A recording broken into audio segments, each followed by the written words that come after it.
Good morning and welcome to News Talk 1330 FM 106.3. It is Friday, January 11th.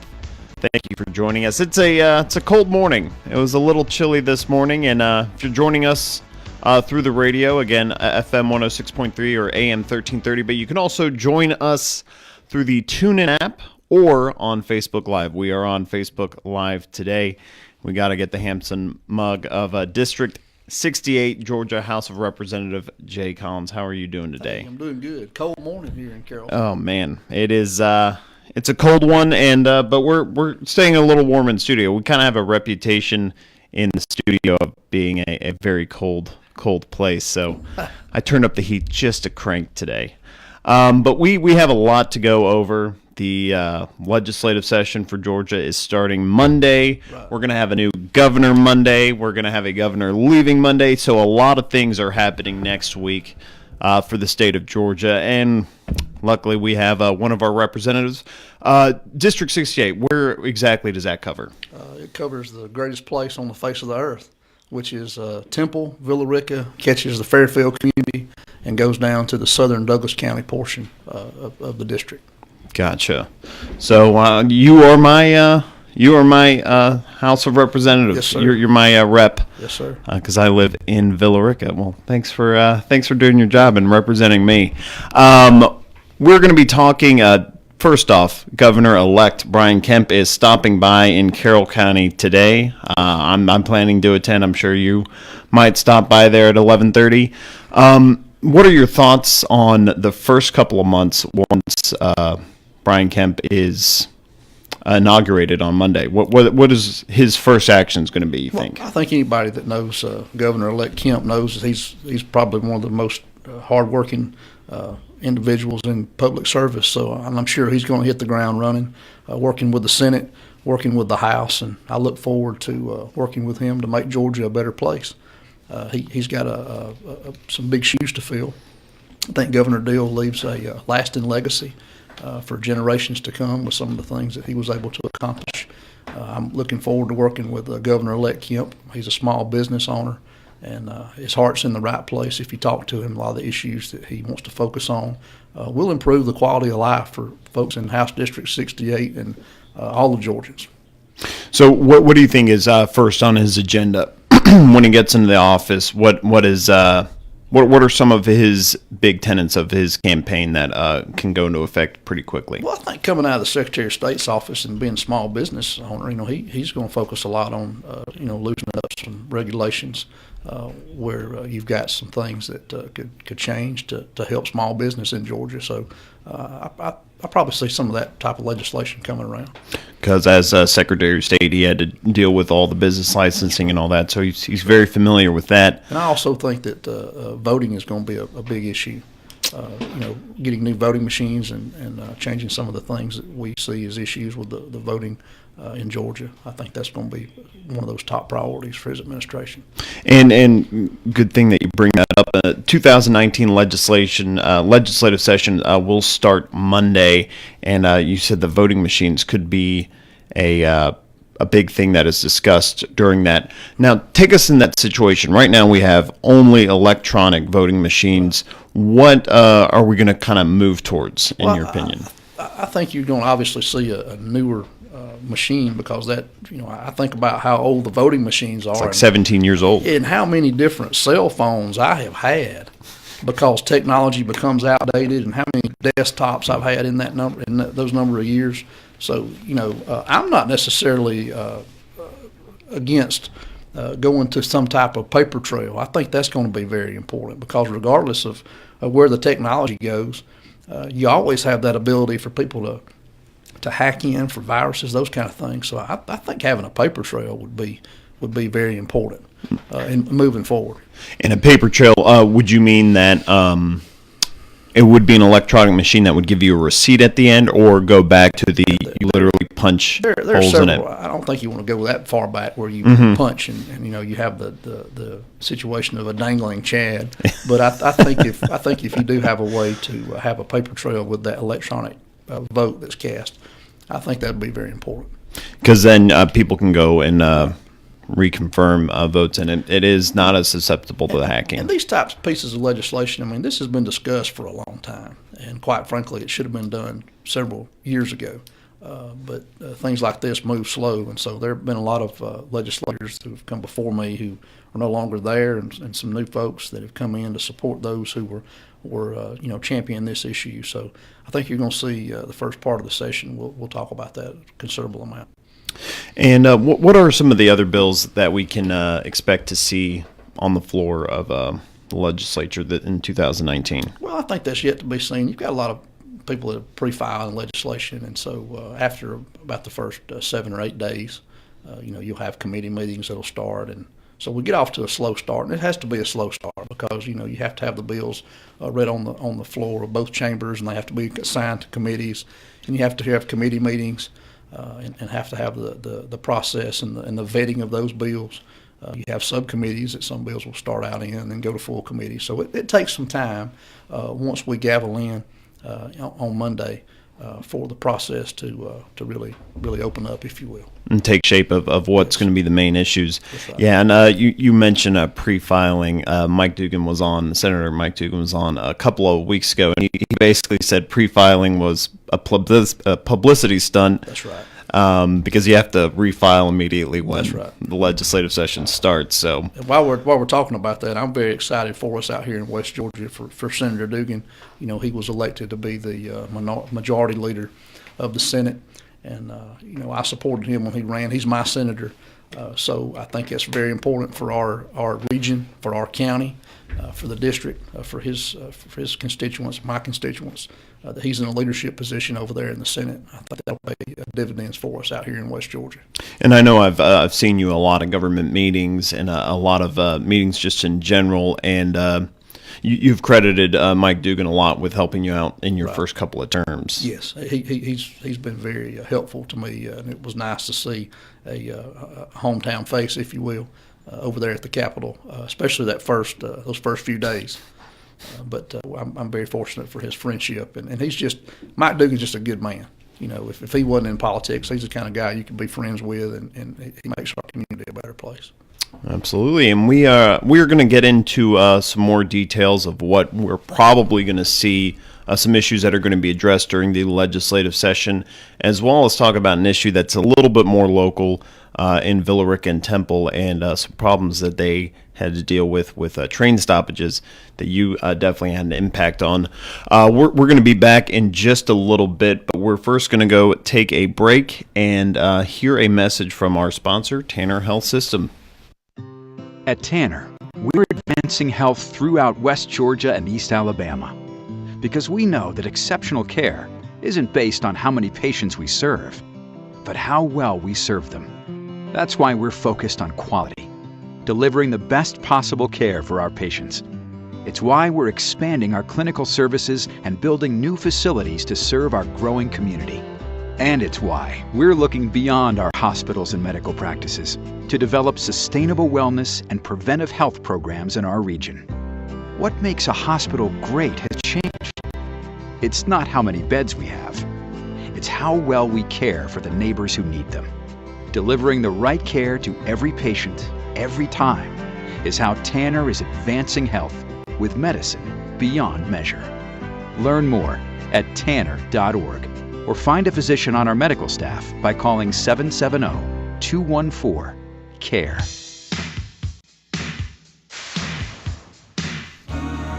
Good morning and welcome back to the Community Voice program here on News Talk 1330 FM 106.3 WLBB. You can listen to us AM, FM on the internet at newstalk1330.com or on the TuneIn app. And for our special guest today, we also can watch us on Facebook Live on the News Talk 1330 Facebook page. So, yeah.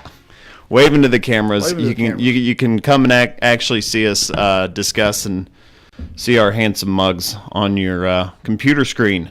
We're talking about the 2019 legislative session, and there's going to be a myriad of issues that are probably going to be discussed. One of which seems to be on the agenda every year is the issue of rural broadband, Right. And that definitely affects Carroll County and the surrounding West Georgia areas.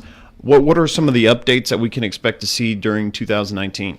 Well, I think the Rural Council, Development Council that the Speaker put together, continue to travel around the state. That's going to be a heavy lift for the House and the Senate and the state to push that rural broadband out into to those areas that need it. But it's something that's desperately needed for our state. My experience in local government, I had a lot of constituents in some places that just did not have access to internet because where those homes were built, they just wasn't available. And so when you start thinking about industry, you think about children learning, just the access to information. That's vitally important. I joked about this when I was speaking to the Rotary Club. It's almost like the Tree of Life has a USB port now. If you don't have access to the internet, you really don't have a lot because it's become such a vital part of our everyday lives. So I think that making sure that the enabling legislation allows your rural power companies like your EMCs the ability to offer that. I think if you shake down some of the prohibiting legislation now and allow them to get into those areas and serve those places, it's really not reinventing the wheel. I mean, we put electricity into rural Georgia, and the pipeline is the infrastructure is there. It's just being able to access that and make it affordable.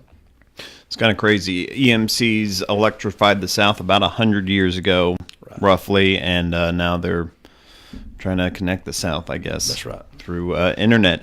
And it's kind of interesting that you bring up education, because we actually had a news story earlier this week that Bremen City Schools is planning on having digital learning instead of having snow days. Right. That kids will still be at home and actually learning and connecting with teachers during snow days, so that day is not totally wasted, and internet's going to be needed for that. And actually, Georgia native Agriculture Secretary Sonny Perdue just kind of announced a new pilot program that is going to be offering $600 million of grants that will help build infrastructure in rural America. Do you see Carroll County and different parts of rural Georgia taking advantage of this pilot program? Well, I think the fact that the former governor of Georgia announced that program, it puts Georgia at an advantage to be able to access some of that funding. So I certainly look forward to seeing how that's going to affect us. But I think Georgia's in a very unique position where you have a U.S. senator that seems to have the ear of the president, and then you have a member of the cabinet from the state. So I think if anybody has a leg up with that program, it would definitely be the state of Georgia.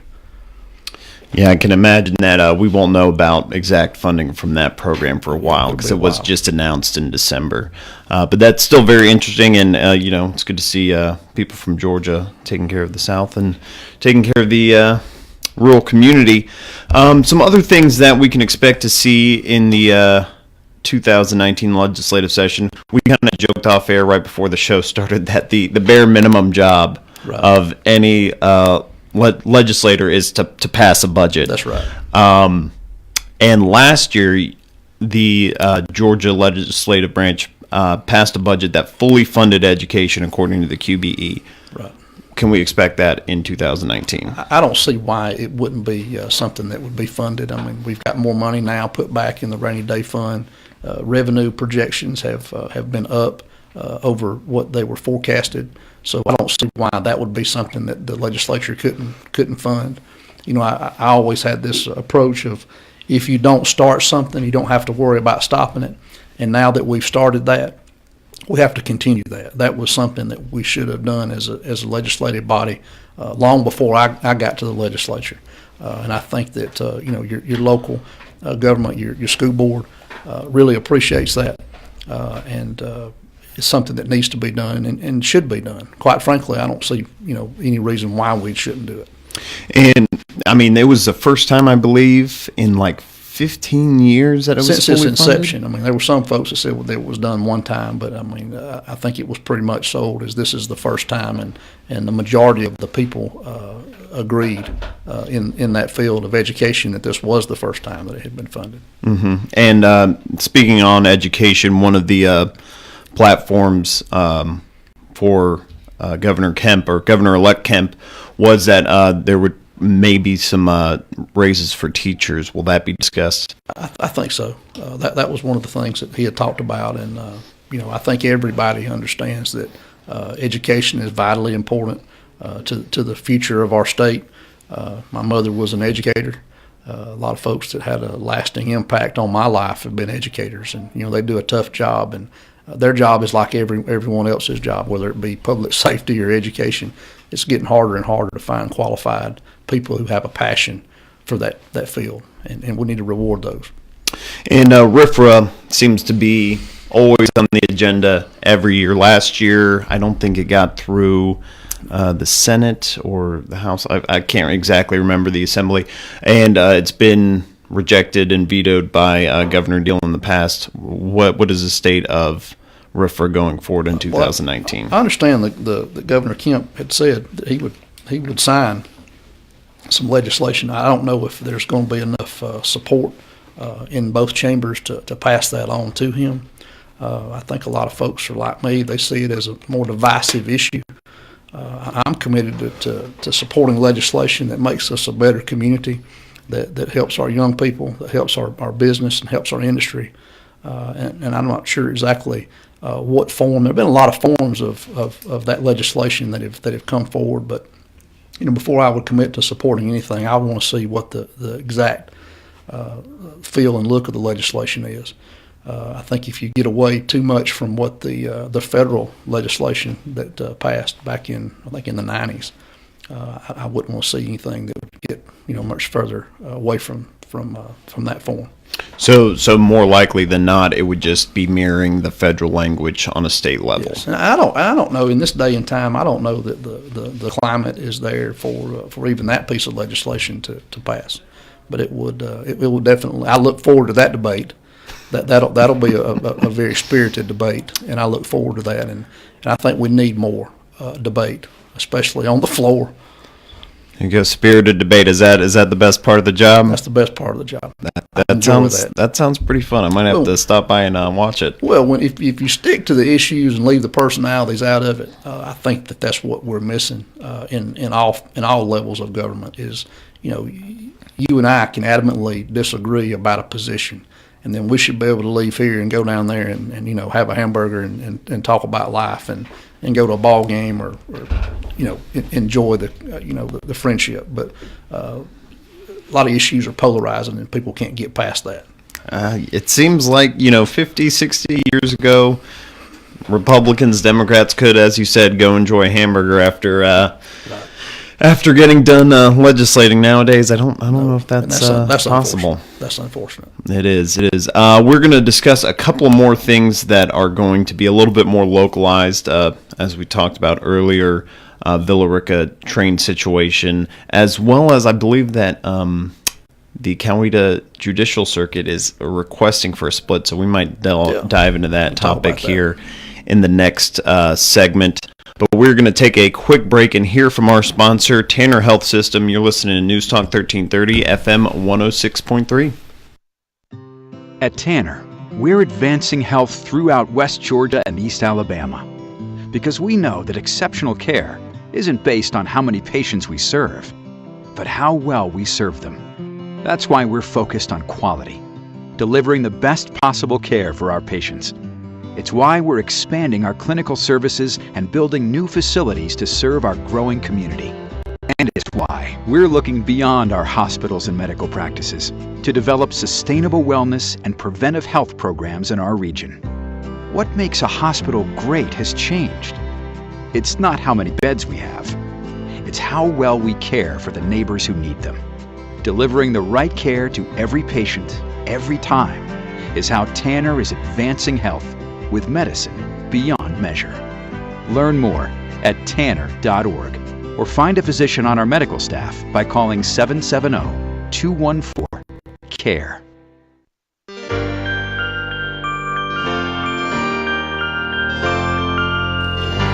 Good morning and welcome back to the Community Voice here on Newstalk 1330 FM 106.3 WLBB. I am sitting down with Mr. Jay Collins. He is the District 68 State Rep for Villa Rica, Temple area, parts of Fairfield and Douglas County. So my representative, actually. So it's kind of nice to sit down and talk with you. And just tell us about your kind of role in the community. What do you do for a living, and why did you decide to run for office? Well, I was elected to 4 terms as mayor of the biggest little city in West Georgia, Villa Rica, and really enjoyed serving my community and my family and friends up there in Villa Rica. And when Representative Hightower was appointed by Governor Deal to fill a vacant seat in the Coweta Judicial Circuit as a Superior Court judge, excuse me. I felt that it would be important to have someone who knew the community, who knew a lot of the issues that were facing the community. And he'd done a great job, and I had seen what it meant to have a representative that was really engaged and plugged into the community, because we hadn't always had that. We've elected some folks that went over to Atlanta and forgot about us, but Dusty was not that guy. And so I made my promise that I would continue to be involved in things if I were to be able to, go over to the Gold Dome and represent the area. So threw my hat in the ring, and here we are. There you go. And you're also a funeral director. Yes, I have a funeral home. I started in 2002 there in the historic Malone home on South Carroll Road. So I've been in business for myself since 2002. Live above the funeral home, so I'm about as downtown as you can get. I've driven by your house numerous times. And you speak of local and staying plugged into the community, and that's a great segue to an issue that in 2018 seemed to plague Temple and Villa Rica, and that was train stoppages by Norfolk Southern through downtown that basically made it impossible, unless you went to that overpass by Villa Rica, to get by to the other side of the town. Tell us what the process was of dealing with Norfolk Southern to solve that issue. Well, it became more of a public safety issue, as I saw it, for my constituents in Temple. In Villa Rica, my constituents, folks in town, you drive down Highway 78 or go down Pumpkintown Road, and you can cross over there at the bridge. While it is inconvenient for a lot of people in Villa Rica when the train is blocking the crossing, folks in Temple just didn't have a choice. They had to drive several miles in either direction to get around the train blocking. So being able to get with Norfolk Southern and bring them to the table so they could see exactly what we were looking at in Temple and Villa Rica, I think that was very important. And the problem isn't solved. I think it's getting better. I think they've agreed to break trains for extended periods of time. So I think we made a little headway there in dealing with the issue. Yeah, Colin and I hear a lot less chatter about it, so it must mean that it's a little bit less of a problem. But it's always going to be an issue. I mean, it's going to be there, and we're trying to work through it. But the railroad was there long before the town was. Yeah, and trains get longer. We actually have a caller on the line, I think, to ask us a question, so I'm going to bring them on. Good morning. You're on WLBB Community Voice Program. How are you? Hello. Hey. Hey, how are you today? All right. I just like to ask Jay, appreciate all he does up there, but every time you buy a brand new tire in Georgia, you pay a $1 tax just for the new tire tax. And I understand that fund grew to a big sum, that the legislators started using it as a slush fund, and it's not available no more, but they still take the tax up. I'd just like for Jay to find out about that, and he can talk to us about it next time. I can do that. All right, there you go. He will. I need to talk to my friend Bobby Reed and see if he has a little information he might could share about that, and I'll get back with you. All right, Jay. Take care. Appreciate it. All right, thank you for calling. We must be a popular show today, Jay. We got a caller in. We're going to go back to some more localized issues, and one of the things that's going to affect Carroll County is I believe the county and numerous other counties in the Coweta Judicial Circuit are going to request for some studies to be done on whether or not they should split the county. Right. How do you see that going forward? I think that's been studied. It was studied a couple of years ago. I think Representative Hightower requested the study, and it's been studied, and I think it's probably been studied out. The numbers are still probably the same if they haven't gone up, and I'm going to say that they have as far as the caseload. And from what I understand, the county, Carroll County, has requested that split take place. So, my posture to that is, if your sheriffs, if your district attorney, if your county commissioners, if they're supportive of that and they think that that's something that needs to be done, then we should do it. I think from what I've heard, there are numerous judges that are not necessarily opposed to it, but have expressed some concern with some issues, and I think that that's something that really needs to be done, needs to be looked at.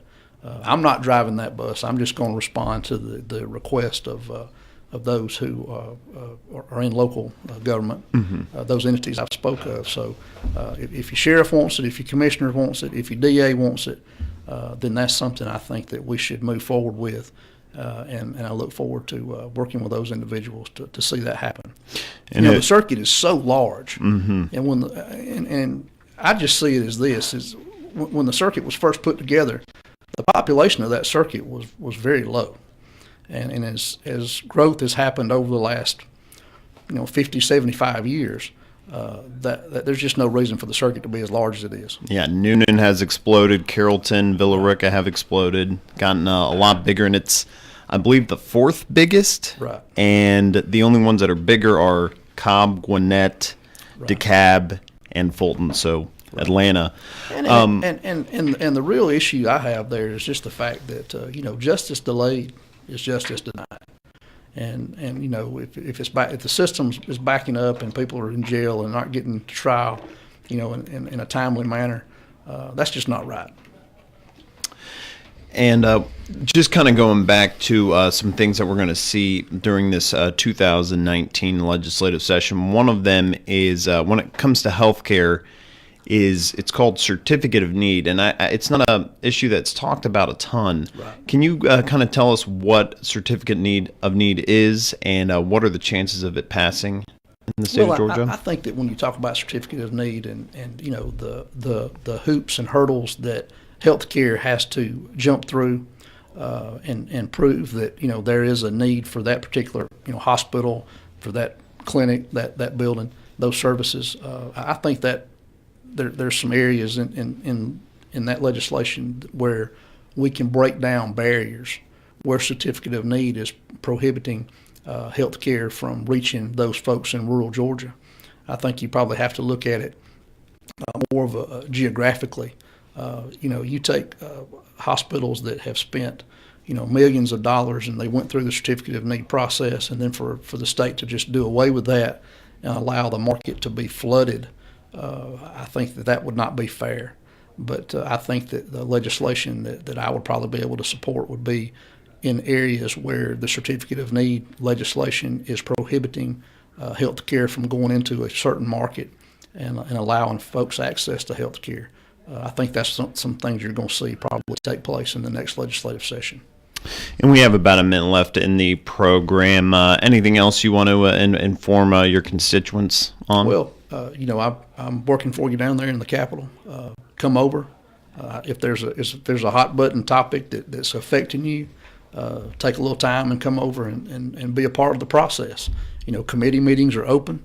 I think a lot of folks don't realize that, but you can come over to the Capitol. You can be a part of the process. You can hear your testimony, and things that are very important to you. I think it's vital that you get involved. And I'm in the district every day. I commute back and forth from the district to the Capitol. So I'm here. I'm available. Reach out and call me. I've got a Facebook page. There you go. Well, thank you very much for coming on the show, Jay, and good luck for the next 40 days. Thank you. You're listening to News Talk 1330 FM 106.3 WLBB Carrollton. National headlines.